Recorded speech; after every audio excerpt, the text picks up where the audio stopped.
पाण्याच्या वाटपात अनियमितता, खोतांचा अधिकाऱ्यांना जाब. वाकुर्डे बुद्रुक उपसा जलसिंचन योजनेच्या पाण्यावरून आमदार सदाभाऊ खोत यांनी संबंधित अधिकाऱ्यांना चांगलेच धारेवर धरले आहे. वाकुर्डे बुद्रुक योजनेचे आवर्तन वाळवा तालुक्यातील अनेक तलावांमध्ये सोडण्यात आले आहे. मात्र बहुतांशी तलावांपर्यंत हे पाणी जाणून बुजून पोहोचवण्यात आले नसल्याचा आरोप करण्यात येत आहे. याच पार्श्वभूमीवर विधान परिषदेचे आमदार सदाभाऊ खोत यांनी शेतकऱ्यांच्या बांधावर जाऊन संबंधित अधिकाऱ्यांसमवेत प्रत्यक्ष पाहणी केली.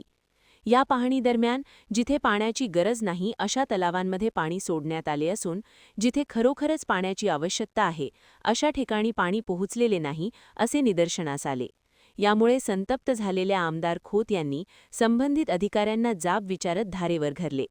दरम्यान वाळवा तालुक्यातील सुरूल, ओझरडे आणि घबकवाडी या गावांमध्ये महाराष्ट्राचे माजी कृषी मंत्री आमदार सदाभाऊ खोत यांनी वाकुर्डे बुद्रुक उपसा जलसिंचन योजनेअंतर्गत शिवार फेरी दौरा आयोजित करून प्रत्यक्ष पाहणी केली. यावेळी जलसंपदा विभागाचे अधिकारी, वाकुर्डे पाणीपुरवठा योजनेचे कर्मचारी तसेच शेतकरी बांधव मोठ्या संख्येने उपस्थित होते.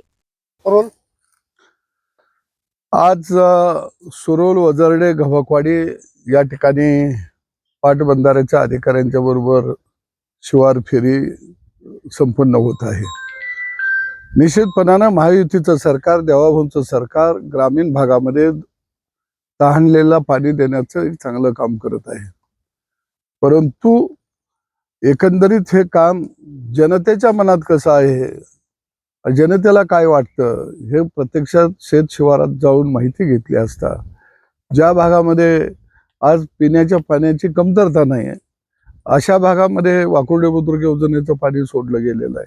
ज्या भागातले तलावे बोडके झालेले आहेत, आटलेले आहेत, चिमणी पाखरांनाही प्यायला पाणी नाही, इकडं मात्र पाणी सोडलं गेलं नाही.